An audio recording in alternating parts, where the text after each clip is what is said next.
Hello everyone. ये वाले video में हम जानेंगे एक मार्केट लीडर के बारे में। ये मार्केट लीडर का नाम है टाइटन। टाइटन का इफ यू सी 25 ईयर्स पहले उसका शेयर प्राइस 4 to 5 रुपीज का था।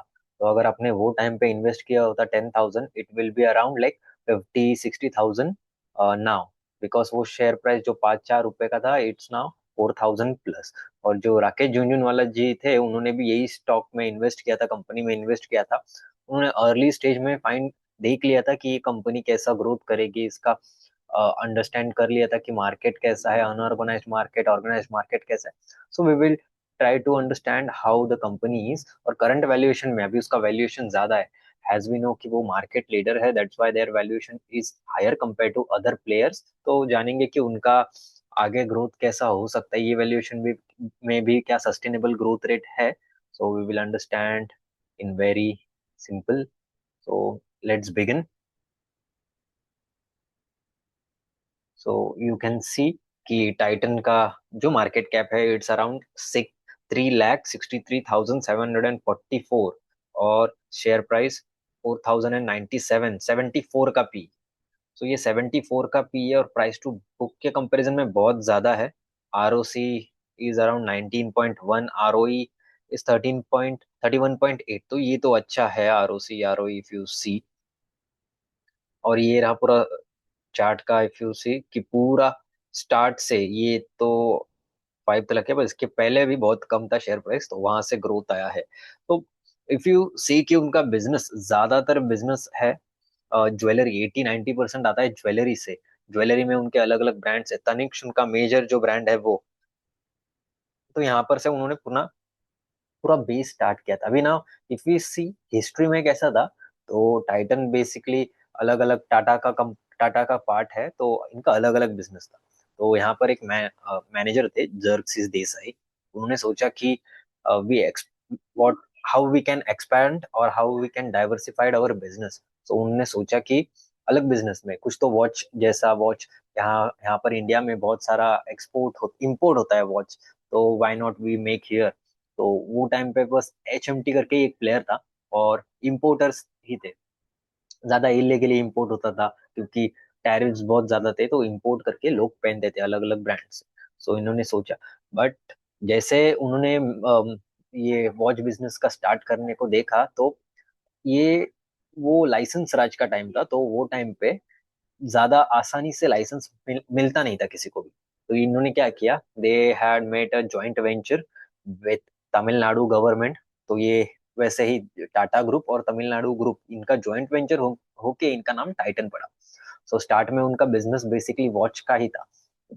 बट गल्फ गल्फ वॉर होने के बाद थोड़ा डॉलर्स में इश्यूज आ गया। डॉलर्स ज्यादा इंडिया में थे नहीं, और इनके जो भी पार्ट्स लगते वॉच मैकेनिक, वॉच बनाने के लिए, तो वो इम्पोर्ट्स करने पड़ते थे। तो गवर्नमेंट ने बोला कि आप खुद ही डॉलर का अरेंजमेंट कर लो। तो इन्होंने क्या किया, इन्होंने एक जुगाड़ जैसा काम किया कि एक गोल्ड ज्वेलरी बिजनेस सेटअप करते, उसको हम एक्सपोर्ट करते, इंटरनेशनल मार्केट में जो भी हो वहां पर करते, और वहां से हमें गोल्ड, हमें से जो भी डॉलर अर्निंग होंगे, उसको हम यूज करेंगे टू इम्पोर्ट दिस कंपोनेंट्स या फिर इक्विपमेंट्स या फिर पार्ट्स। तो ये ऐसा उनका एक स्ट्रक्चर चालू था। बट आगे जाके क्या हुआ कि ये बिजनेस बहुत अच्छा चला। तो ये अच्छा चला तो उन्होंने कंटिन्यू किया, 1984 से ये बिजनेस इज रनिंग। तो ऐसा इसका हिस्ट्री था। इफ वी सी करंटली 85% है जो गोल्ड से आ रहा है। लाइक उनका अलग अलग ब्रांड्स है, तनिष्क, मिया, जोया, कैरेट लाइन। ये ब्रांड का इंटरनेशनल प्रेजेंस भी है, और इंडिया में भी है। इंडिया में इफ यू सी कि 8% का मार्केट शेयर है। Total industry size is 80 to 83 billion USD dollars. तो उसमें उनका 8% है। इसमें अलग अलग प्लेयर्स भी है, और उसमें से इसमें 8% है ऑर्गेनाइज्ड शेयर का। Organised share is around 38 to 40%, तो उसमें का 8%। तो अभी भी 60-70% अनऑर्गेनाइज्ड है, जो कैप्चर किया जा सकता है, या फिर उनका शेयर बढ़ने का आगे बहुत अच्छा चांसेस है। तो यहाँ पर उन्होंने गाइडेंस दिया। वॉच का 88% है, इसमें अलग अलग बहुत अच्छे ब्रांड्स भी है। 8,500 इनके मल्टी ब्रांड आउटलेट्स है। और इसमें ये टाइटन के वॉचेस, फास्ट ट्रैक, सोनाटा, एनिकल, ये अलग अलग ब्रांचेस है। इसमें भी उनका 27% का मार्केट शेयर है। दो मैन्युफैक्चरिंग फैसिलिटीज है, हुजूर या और कोयम्बतूर में, और 3 असेंबली प्लांट्स है, इन रुड़की, पटनागर एंड सिक्किम में। सो ये उनका आई केयर का एक उनका पार्ट है, वो भी अच्छा चल रहा है, टाइटन आई केयर प्लस। सो इसमें से उनको रेवेन्यूज आ रहा है 1% के अराउंड। सो यहाँ पर भी 6 इंटरनेशनल स्टोर्स है, इसमें फास्ट ट्रैक है, टाइटन आई प्लस ब्रांड है, अलग अलग ब्रांड्स है, और ये इमर्जिंग बिजनेस है जहाँ से 2% आ रहा है। इसमें क्या, fragrance, dress, wears, fashion accessories, या फिर स्किन ब्रांड, ये सब उसमें होता है। इसमें भी अच्छा है, फास्ट ग्रोइंग है, सो वी कैन सी यहाँ से भी ग्रोथ आने का बहुत अच्छा चांसेस है। एंड इंटरनेशनल बिजनेस भी है, लाइक ज्वेलरी सेगमेंट पे 23 स्टोर्स है, उसमें 21 इज ऑफ तनेश, टू मिया, और न्यू न्यू स्टोर्स भी ओपन कर रहे हैं गल्फ कंट्रीज में या फिर यूएई में। यहाँ पर दिखाया यूएसए में भी है। सो ये एक टाइटन इंजीनियरिंग एंड ऑटोमेशन, अभी इसका ओरिजिनल कंपनी से ऐसा जो मेन प्रोडक्ट है उससे कुछ ऐसा रिलेशन नहीं है, बट ये एक डाइवर्सिफिकेशन जैसा वर्क करता है। So is engage in the manufacturing of automation solutions, multiple sectors, aerospace, defence, transportation, electric, जैसे कि ये डिफेंस अलग ही है। FY 25 में 870 करोड़ का revenue, which is around 14% year on year growth. तो और ये यहाँ पर 2024 में एक टाई अप भी किया था, डीबीएस ग्रुप। अभी ये वर्ल्ड का सबसे लार्जेस्ट डायमंड कंपनी है वर्ल्ड में, जहां पर भी डायमंड जाता था ज्यादातर मेजोरिटी में, तो ये कंपनी से जाता था, और बहुत ही पुराना कंपनी, तो इसके साथ भी टाइप करेगा, तो डायमंड में भी इनका अच्छा ज्यादा ग्रोथ है।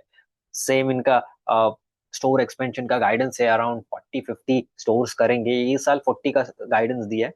एंड 60-70 वो रिनोवेशंस भी करेंगे, तो रिनोवेशन से भी मार्जिन इंप्रूव होता है, और स्टोर जो एक्सपेंशन कर रहे हैं उससे भी इसमें तो।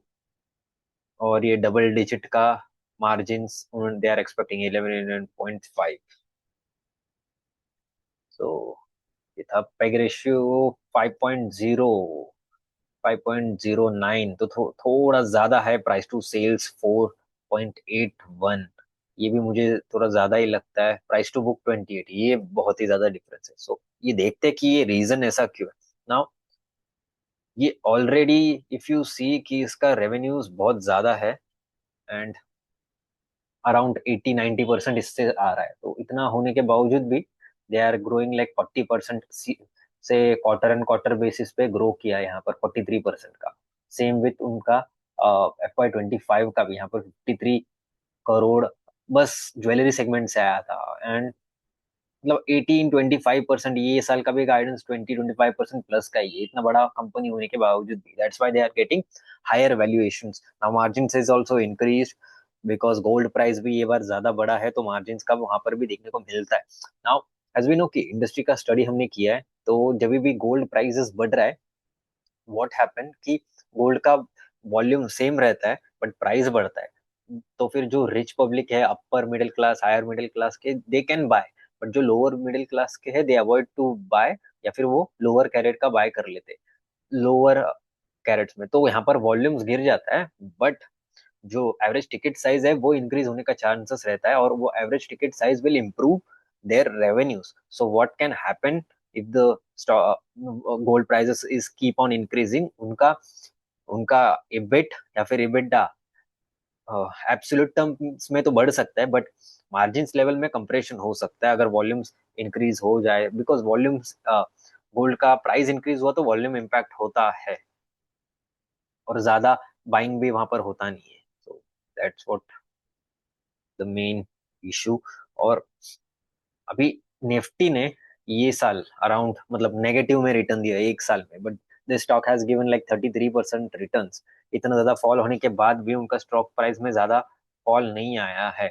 इफ यू सी 6 मंथ्स का, तो 430, 4,342 प्राइस, एंड नाउ 4,097, तो वहां पर ही है, जबकि निफ्टी 5-10% से गिर गया है। तो ये हो रहा है बिकॉज स्टॉक में स्टेबिलिटी, अगेन ये कोई इन्वेस्टमेंट डिसीजन नहीं है, यहाँ पर मैं कोई रिकमेंडेशन नहीं देता। So you have to ask your own financial advisor, अगर ये कुछ भी आपको इन्वेस्टमेंट करना है, तो यहाँ पर अंडरस्टैंड कर रहे हैं कि ये बिजनेस कैसा है। तो इतना ज्यादा जियोपॉलिटिकल इश्यूज होने के बावजूद भी their company is growing like 20-25% and maintaining their margin, so ये बहुत ही अच्छा है। And return on equity is good. अभी ये रिटर्न ऑन इक्विटी ज्यादा होना चाहिए कंपाउंडेड सेल्स ग्रोथ से, क्योंकि अगर कंपाउंडेड सेल्स ग्रोथ ज्यादा रहेगा और रिटर्न ऑन इक्विटी कम रहेगा तो उनको कंटिन्यूसली पैसे का नीड रहेगा ग्रोथ फंड करने के लिए। बट यहाँ पर ये ज्यादा है, मतलब उनको सेल्फ सस्टेनेबल बिजनेस है। डेब्ट भी, बोरोइंग्स भी यहाँ पर 12,000 का है, बट इफ यू सी 5,000 ही लॉन्ग टर्म है, और ये जो ज्यादा बाकी का होता है, ये वाला पार्ट, ये गोल्ड मेटल लोन में यूज होता है, बिकॉज इनका बहुत ही ज्यादा पावरफुल एक नेटवर्क है। सो ये नेटवर्क ऐसे काम करता है, ये जो भी लिस्टेड कंपनीज रहते हैं, जो भी SEBI registered, SEBI authorised banks रहते हैं, उनको ऑथराइज रहता है कि they can give gold metal loans to retailers and manufacturers. So Titan उनसे डायरेक्टली लोन लेती है as a gold, proper gold ले लेते हैं, फिर वो मैन्युफैक्चरिंग करके जो भी सेल्स से इनकम आता है वो उनको रिटर्न कर देते हैं, थोड़ा इंटरेस्ट भी दे देते हैं। सो दैट्स व्हाट इट। और ये लीज जो भी उनके फ्रेंचाइज सब है उसका रिलेटेड है। नाउ अभी व्हाट आई कैन सी कि इनका fix turnover ratio is very good, like if you see यहाँ पर 4,000 का एसेट है, एंड हैव जनरेट लाइक 50,000, तो मोर देन 10x का फिक्स्ड एसेट टर्नओवर है इनका, तो दैट इज वेरी गुड अगर इतना ज्यादा फिक्स्ड एसेट टर्नओवर है। और अदर इन्वेस्टमेंट्स भी उन्होंने अलग अलग जगह फॉरेन में इन्वेस्टमेंट किए, वो इन्वेंट्रीज तो इतना ज्यादा ही रहेगा। तो इन्वेंट्रीज का भी सीजनल इम्पैक्ट होता है, सीजन हो तो उसके लिए उनको पहले ही इन्वेंट्रीज लेके रखना होता है, तो दैट्स व्हाट। और ये ट्रेड रिसीवेबल्स भी, दे हैव 1,000 करोड़ का, 1,400 करोड़ का है। कैश भी 1,500 करोड़ का है, थोड़ा कम हो गया because of investment they are doing and other assets. Inventories ही ज्यादा पार्ट है। And cash flow from operating activities also you can see. अब यहाँ पर फिक्स्ड एसेट परचेज, ये जो है, ये जो कैपेक्स कर रही है, so they need at least 500 to 600 crore of capex to keep their revenue self sustainable.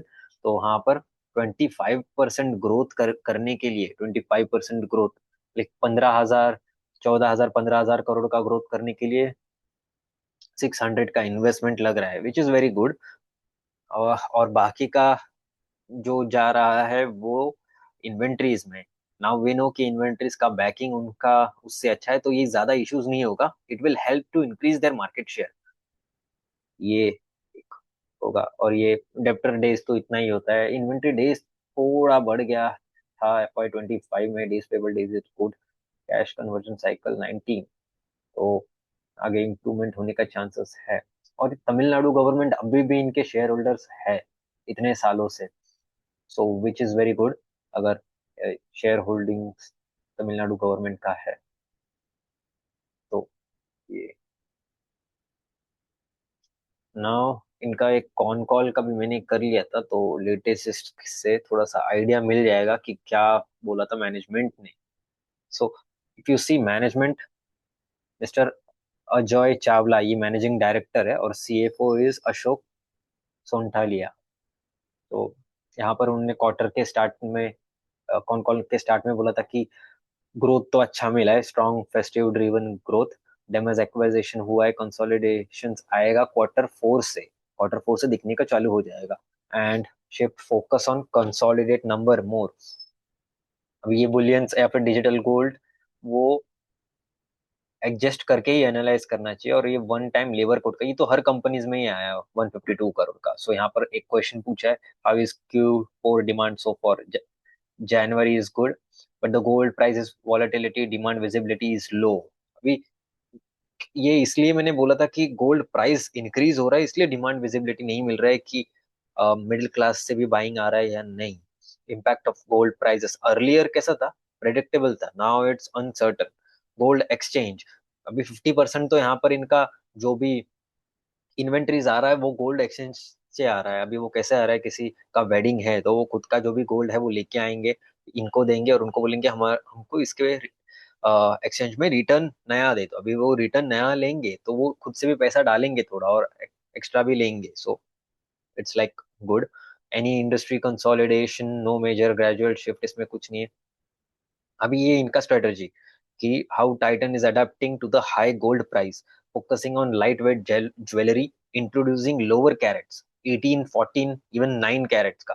ये अलग अलग उनका जो भी तनिष्क है, ब्रांड है, कैरेट लाइन है, वहां पर भी एक कम कैरेट के ज्वेलरीज है दे आर इंट्रोड्यूसिंग। अभी इससे क्या होगा, इससे एवरेज टिकट में उनका थोड़ा सा कम में आ जाएगा। सॉरी, एवरेज टिकट नहीं, इनका जो चेन का जो भी वैल्यू होगा वो कम आ जाएगा और अफोर्डेबल हो जाएगा मिडिल इनकम या फिर मिडिल क्लास लोगों के लिए भी। So it will help to increase their volumes.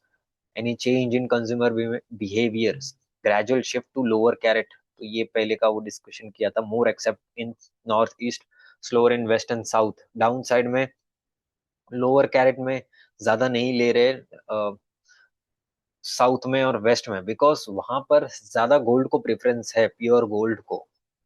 Any supply chain issue due to gold price, no major. Titan supplied its all gold, less impact of volatility. ठीक है, what about making charge discounting? Making charge पे ये कुछ discount नहीं दे रहे। सो ये एक अच्छा बात है। ये क्या बोलते हैं कि जो भी यू आर बाइंग गोल्ड, तो उसका एक वैल्यू होता है। सो ये डिस्काउंट दे के नहीं बोलते, ये ऐसा प्रमोशन करते हैं कि इसका अच्छा वैल्यू होता है, इसका वैल्यू हमेशा इंक्रीज होता जाता है। तो how this will be important for your investments. और ये डिस्काउंट स्टिल सीजन थोड़ा बहुत कर लेते हैं अक्षय तृतीया, धनतेरस में। फ्रेंचाइज का कुछ मॉडल तो नहीं है इनका। Customer trends and margins, how the new customers is. अभी यहाँ पर एक इम्पॉर्टेंट है कि न्यू बायर्स ग्रोथ फ्लैट है और न्यू बायर्स अभी 45% कॉन्ट्रीब्यूट करते हैं। सो बायर्स ग्रोथ फ्लैट है because of this volatile in nature. अगर ये इम्प्रूव हो जाए तो फिर बायर ग्रोथ पे आना चालू हो जाएगा। Studded growth is better, slightly better, but gold revenue is higher due to price increase. Now जैसे डिस्कशन किया था कि स्टडेड जो भी ग्रोथ है compare to pure growth, pure gold studded growth ज्यादा अच्छा है। And pure growth, pure gold भी है और स्टडेड भी मिक्स होके उनका गोल्ड का रेवेन्यू बढ़ गया। How is ticket size behaving? Overall ticket size is 1.9 lakh, highest ever. अभी गोल्ड का प्राइस बढ़ रहा है इसलिए टिकट साइज बड़ा है, बट वॉल्यूम्स में थोड़ा फ्लैट है। Gold ticket 44% increase and standard ticket is 15% increase. Consumer behaviour, demand strong at higher price points, weak at lower price points. Wedding demand strong because non discretionary है। ऐसा नहीं है कि आगे जाके लेंगे, वेडिंग है, सीजन आया तो दे हैव टू बाय और उनको तो लेना ही पड़ेगा। Margin safety, high gold price, gold shifting to EBIT growth. अभी जैसे जैसे गोल्ड का प्राइस बढ़ रहा है, they are more focusing on EBIT, absolute EBIT growth rather than just margin के बेसिस पे करें। Because absolute EBIT growth has been okay, average ticket size बढ़ रहा है क्योंकि प्राइस बढ़ रहा है, तो ये भी बढ़ता हुआ हमें नजर आएगा। वन ऑफ तो कुछ नहीं हुआ है Q3 में। Why did the jewelry margin decline? Margins 1% due to higher gold coin mix, studded margin pressure and rising gold price। मतलब higher gold coin का mix, जैसे भी gold price बढ़ रहा है तो लोगों का एक जो विजन होता है वो शिफ्ट हो जाता है टू स्पेसिफिकली गोल्ड कॉइन्स या फिर बार्स या फिर biscuits. That's why we are seeing studded margin pressure. Can margin recover? Okay, तो ये एक अच्छा ट्रिगर दे दिया। एक बार इनका गोल्ड प्राइस स्टेबलाइज हो जाए तो margins will recover, but near term pressures तो होगा ही। How much the business is coming from jewellery plans? जो भी प्लान्स होता है कि आप 12 मंथ्स में पे कर दो, उसका 20-25% आ रहा है। और गोल्ड एक्सचेंज जो ओल्ड गोल्ड है उससे 50%, मतलब 70% तो इनका प्रॉपर हेज ही हो रहा है, ऐसा we can say. So even this scheme exchange gold price still impact, तभी भी वो इम्पैक्ट करता ही है। आईवेयर का थोड़ा अलग स्टोरी है। Revenue growth 11%, volume growth is 8%। Why average price increase? Premiumization, international brand, NRI season, नवंबर दिसंबर में एनआरआई सीजन है, that's why we can see it has increase. International TEAL, Tata engineering जो डिस्कस किया था वो, उसका margin is 5-6% and it's improving. So one off, अभी यहाँ पर एक इंटरनेशनल बिजनेस में वन ऑफ हुआ था, हैज बीन ओके, वो दमास को एक्वायर कर लिया है और वो Q4 से वो दिखना चालू हो जाएगा कंसोलिडेट में। सो ये दुबई का उनके तनिष्क से दमास में गया है 200 करोड़। सो इवेंचुअली वो क्या सेल जैसा रिकॉर्ड हुआ है, पर वो डिसअपियर हो जाएगा। Damas focus on Arab countries and some stores converted to Tanishq selectively, थोड़े तनिष्क में भी कन्वर्ट कर लिए। TEAL business volatile project base दो टाइप में है, एक तो प्रोजेक्ट बेस है, second is order book based है। इसमें लॉन्ग टर्म का भी पॉजिटिव आउटलुक है। Jewellery strategy, is the growth driven by discounting? No, basically growth is driven by product innovation and exchange. Why margins are under pressure, ये पहले ही कर लिया था। business mix हो गया, gold price impact on studded margins and higher gold coin sales, that's why it has seen some pressure। एक बार वो stabilize हो जाए, ये तीनों improve हो जाएंगे। एब्सोल्यूट EBITDA पे फोकस करेंगे। CaratLane margin has improved. CaratLane जो इनका हायर स्टडड रेशियो बिजनेस है, अराउंड 90 to 85 इनका स्टडड रेशियो बिजनेस है ये। तो इसमें हाई ऑपरेटिंग लेवरेज हुआ है, कॉस्ट कंट्रोल है, बिकॉज वहां पर गोल्ड का पार्ट बहुत कम होता है और ज्यादा डायमंड या फिर जेम्स सब होता है, तो recovery from clear. Future margin outlook, double digit EBIT margin in carat line business. तो यहाँ पर consumer behaviours, wider demand state strong despite of high gold price. तो यहाँ पर रीजन बताया, FOMO and strong execution of product and exchange marketing वगैरह। अभी ये फोमो जब भी हो रहा है तभी उनके मार्केटिंग भी डेवलप होता है, क्योंकि उनको गोल्ड तो बेचना है, उनको सेल्स तो करना ही पड़ेगा। ऐसा नहीं बोल सकते कि सेल्स थोड़ा शिफ्ट कर ले आगे के क्वार्टर में, नहीं तो क्वार्टर पूरा ईयर में इम्पैक्ट आ सकता है। Then margin outlook going forward, margin continue if gold rises, pressure continues, supported by operating leverage। तो ऑपरेटिंग लेवरेज प्ले होगा, बट मार्जिन्स में इश्यूज आएगा अगर ये सेम रहा तो। इंडस्ट्री लेवल पे impact could give Titan competitive advantage, but ये कॉम्पिटिटिव एडवांटेज कि इनका जो गोल्ड लोन का बेसिस है, तो एक तो 500-600 करोड़ कैपेक्स, और ये गोल्ड मेटल लोन का ये इनका एक मोट है। अभी बहुत सारे जो प्लेयर्स है अनऑर्गेनाइज या फिर ऑर्गेनाइज प्लेयर भी है, वो इतना ज्यादा गोल्ड मेटल लोन नहीं करते, और उसके वजह से उनको इन्वेंट्री गेन होता है। तो एक बार इन्वेंट्री गेन हो गया 100-200 करोड़ का, so what they give discounts on their making charges. तो दैट्स वाई उनका थोड़ा सा एफोर्डेबल लगता है, बट इनका ऐसा नहीं रहता है। बट उनको लॉस होने का भी ज्यादा चांसेस है, अगर गोल्ड वॉलेटाइल है, नीचे गिर गया तो लॉस भी हो सकता है। वैसा ही है तो बट इनका एक सेल्फ सस्टेनेबल मॉडल है, कितना भी मार्केट शेयर कैप्चर करते रहे, इनको गोल्ड मेटल लोन मिलता ही रहेगा। Of the demand across price segments, below 1 lakh का वीक है, अबव 1 लाख का स्ट्रॉन्ग है।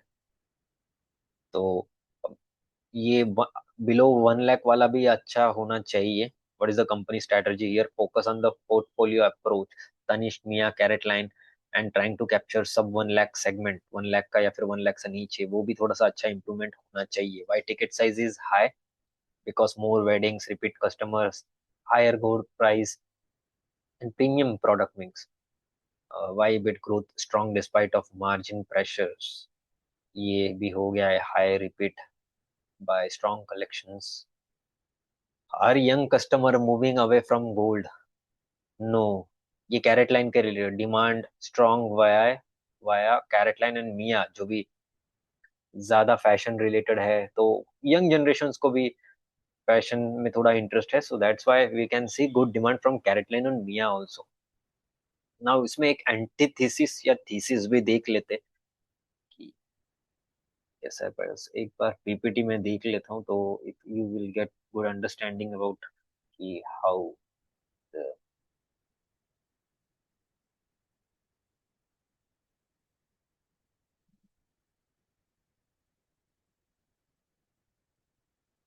तो ये हिस्टोरिकली इफ यू सी उनका ग्रोथ कैसा है, और यहाँ पर FY 25 में 57,009 333 का 50,000 का market share. 8% market share jewellery में, 27% in analog watches, and second organise player in eye care.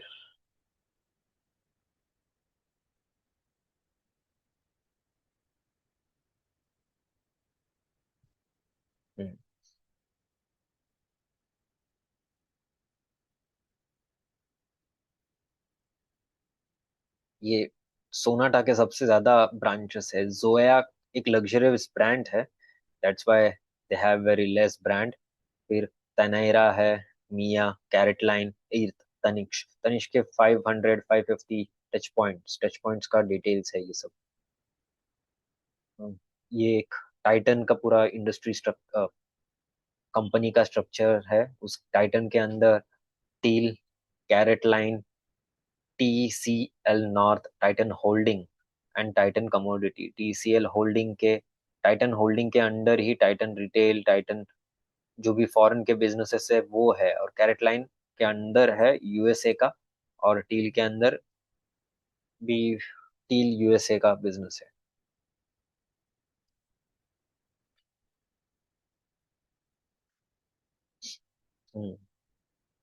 3,433 stores, 5.1 million retail square feet है, 440 टाउन प्रेजेंस, और 13,000 के ऊपर उनके एम्प्लॉयज है। 11 manufacturing plants. Total income like 697 billion TTM basis पे हो रहा है। एक्सक्लूड बुलियंस, मतलब जो भी बुलियंस है उसको एक्सक्लूड कर दिया। 40% का ग्रोथ, तो यही मैनेजमेंट का, मैनेजिंग डायरेक्टर का मैसेज है। 40% growth, strong presence across key businesses. Now jewellery business में क्वार्टरली 42%, वॉचेस का 13, eye care 17, other business 46%, overall 39। EBIT growth ज्यादा है, इफ यू सी 63%, यानी यहाँ पर ऑपरेटिंग लेवरेज प्ले हुआ। Whenever EBIT is more than revenue, total income, तो यहाँ पर ऑपरेटिंग लेवरेज प्ले हुआ है, ऐसे वी कैन अंडरस्टैंड। यही फॉर्मूला है उसका। ये डोमेस्टिक बिजनेस में भी सेम अच्छा ग्रोथ है। If you see year to date का total revenue is increase by 28%, और इबिट में इंक्रीज है 54% का।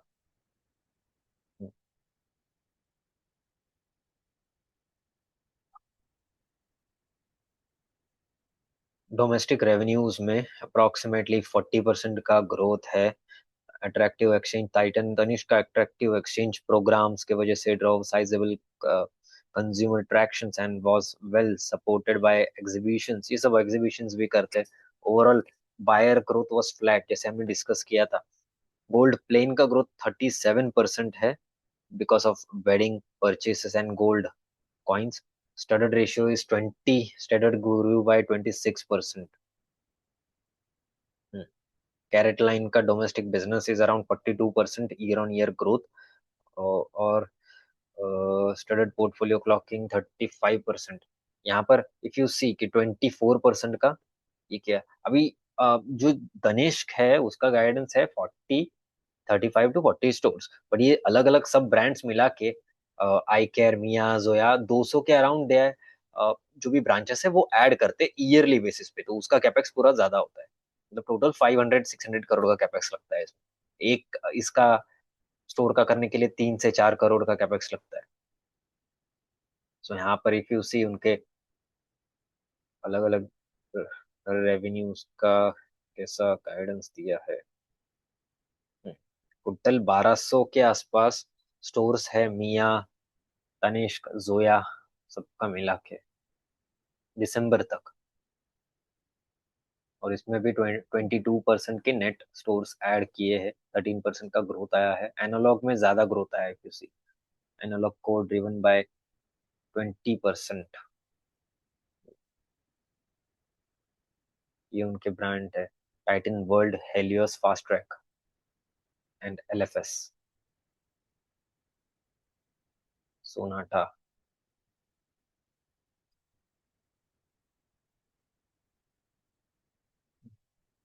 ज्यादा कंट्रीब्यूशन कंट्रीब्यूशन इनका ज्वेलरी बिजनेस का ही है, सो वही फोकस में रहेगा। बिकॉज एक बार उनका ज्वेलरी बिजनेस पूरा समझ में आ गया, तो पूरा बिजनेस समझ में आने में ज्यादा डिफिकल्टीज नहीं होंगे। ये टाइटन इंजीनियरिंग का ईबिट में ड्रॉप आया है। अभी ये मैंने कॉन कॉल में पढ़ा था कि वो सीजनली फैक्टर की वजह से भी ईबिट में ड्रॉप हुआ है।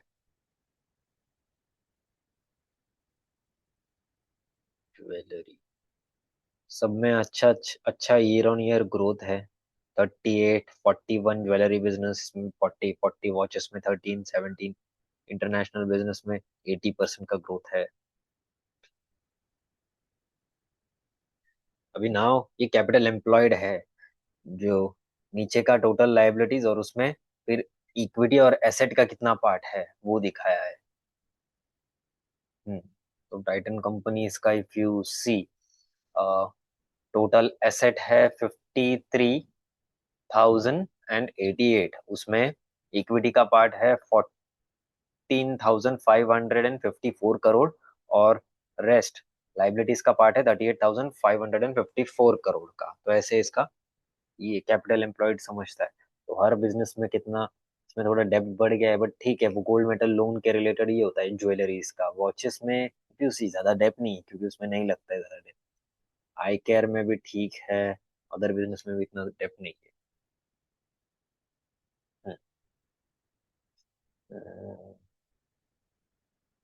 Growth, highest ever growth in Q3 because of good season.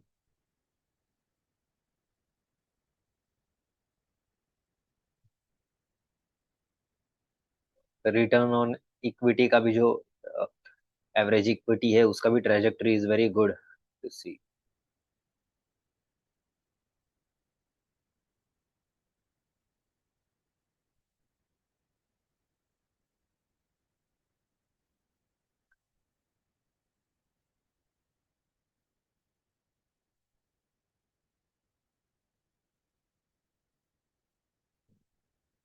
Consolidated revenue watch business, ठीक है।